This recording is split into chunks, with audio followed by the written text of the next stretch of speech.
74%। ये एक बहुत बड़ा नंबर है ना। असल में इससे पता चलता है कि आज भारत की बिजली का कितना बड़ा हिस्सा कोयले से आ रहा है। हमारे घरों में जलने वाली लाइट से लेकर हमारी फैक्ट्रियों को चलाने वाली मशीनों तक कोयला ही वो बुनियाद है जिस पर आज हमारे देश का पूरा पावर ग्रिड खड़ा है।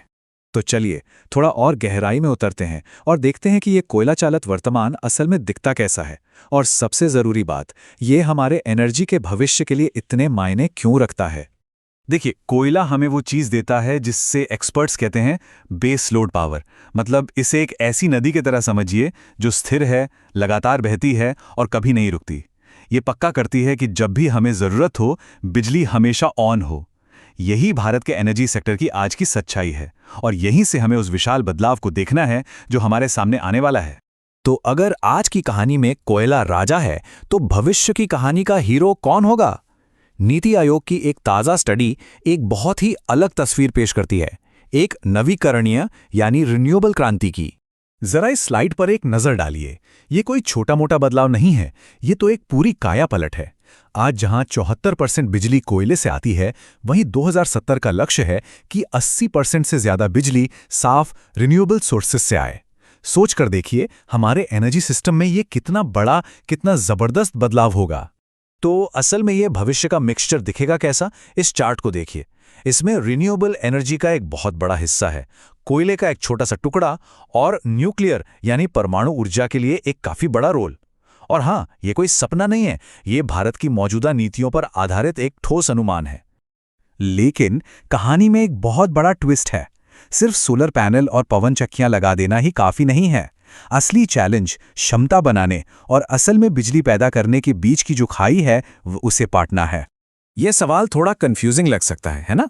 कि अगर हमारे पास एक बहुत पावरफुल कार है तो हम उसे सिर्फ आधी रफ्तार से क्यों चला रहे हैं? हमने सोलर पैनल और पवन चक्कियां लगाने में जबरदस्त तरक्की की है, लेकिन हम उनसे उतनी बिजली नहीं निकाल पा रहे हैं जितनी निकाल सकते हैं। तो आखिर ऐसा हो क्यों रहा है? इसका जवाब छिपा है एक थोड़े से टेक्निकल टर्म में, कैपेसिटी यूटिलाइजेशन फैक्टर या CUF। अब ये सुनने में भारी भरकम लगता है, पर है बहुत सिंपल। इसे किसी भी पावर प्लांट का परफॉर्मेंस ग्रेड समझिए। ये बताता है कि एक प्लांट असल में अपनी पूरी क्षमता का कितना इस्तेमाल कर रहा है। और यहीं पर कोयला और सोलर के बीच का बड़ा फर्क साफ नजर आता है। तो रिन्यूएबल्स का ये परफॉर्मेंस ग्रेड कम क्यों है? देखिए, सबसे बड़ी दिक्कत है इनकी इंटरमिटेंसी, मतलब ये भरोसेमंद नहीं है। सूरज हमेशा नहीं चमकता और हवा हमेशा नहीं चलती। इसके ऊपर हमारा जो पावर ग्रिड है, वो इस उतार चढ़ाव को संभालने के लिए अभी पूरी तरह से तैयार नहीं है। और हमारे पास एक्स्ट्रा एनर्जी को स्टोर करने के लिए पर्याप्त बैटरी भी नहीं है। तो फिर इस बड़ी प्रॉब्लम का सोल्यूशन क्या है? सोल्यूशन के लिए हमें कुछ हीरोज की जरूरत पड़ेगी, और वो हीरो हैं एनर्जी स्टोरेज और न्यूक्लियर पावर। देखिए, रिन्यूएबल्स की इस कभी हां कभी ना वाली आदत से निपटने के लिए एनर्जी स्टोरेज एक पुल की तरह काम करेगा। ये उस समय बिजली देगा जब धूप या हवा नहीं है, और ये पक्का करेगा कि हमारे घरों की बत्तियां हमेशा जलती रहें। और जब हम कहते हैं कि स्टोरेज बढ़ाना है, तो हमारा मतलब किसी छोटे मोटे अपग्रेड से बिल्कुल नहीं है। जरा इन आंकड़ों पर नजर डालिए। बैटरी स्टोरेज में 26 गुना और पंप्ड हाइड्रो स्टोरेज में 5.5 गुना से ज्यादा की बढ़ोतरी। ये एक असाधारण इंजीनियरिंग चैलेंज है। स्टोरेज के अलावा हमारे पास एक और बहुत पावरफुल साथी है, न्यूक्लियर पावर। जैसा कि नीति आयोग की स्टडी खुद मानती है, ये 24 घंटे सातों दिन बिना कार्बन छोड़े भरोसेमंद बिजली देने के लिए बहुत जरूरी है। और ये चार्ट हमें साफ साफ दिखाता है कि ये प्लान कितना बड़ा है। हम आज से 2070 तक परमाणु क्षमता में 15 से 30 गुना की बढ़ोतरी देख रहे हैं।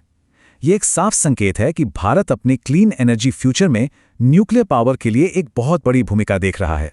तो भविष्य तो रिन्यूएबल्स और न्यूक्लियर का है, ये तो साफ है। पर हम वहां एक रात में तो नहीं पहुंच सकते हैं ना। तो इस बड़े बदलाव के दौरान क्या होगा? यहीं पर हमें कोयले की हैरान करने वाली लेकिन बहुत जरूरी भूमिका को समझना होगा। ये सुनने में शायद थोड़ा उल्टा लगे, लेकिन सच तो ये है कि रिन्यूएबल्स पर इतने बड़े जोर के बावजूद कोयला इतनी जल्दी कहीं नहीं जाने वाला। असल में जैसे जैसे भारत की एनर्जी की भूख बढ़ेगी, हमें अपनी बत्तियां जलाए रखने के लिए अगले कुछ दशकों में और ज्यादा कोयले की जरूरत होगी। 2050 के बाद ही हम असल में इसका इस्तेमाल कम करना शुरू कर पाएंगे। अच्छा, तो फिर उन कोयला प्लांट्स का क्या होगा जो लंबे समय तक चलते रहेंगे? उनके लिए CCUS जैसी टेक्नोलॉजी एक सेफ्टी नेट की तरह हो सकती है। ये एक बहुत बड़े वैक्यूम क्लीनर की तरह है जो नुकसानदायक CO2 को हवा में जाने से पहले ही पकड़ लेता है। तो एक बात तो साफ है, भारत के पास अपने क्लीन एनर्जी फ्यूचर के लिए एक बहुत ही डिटेल्ड और एम्बिशियस रोड मैप है। लेकिन प्लान बनाना एक बात है और उसे जमीन पर उतारना बिल्कुल दूसरी। सबसे बड़ा सवाल अब भी वही है, क्या हम इस विशाल नए एनर्जी सिस्टम को समय पर बना सकते हैं? चुनौती बहुत बड़ी है और दांव पर बहुत कुछ लगा है।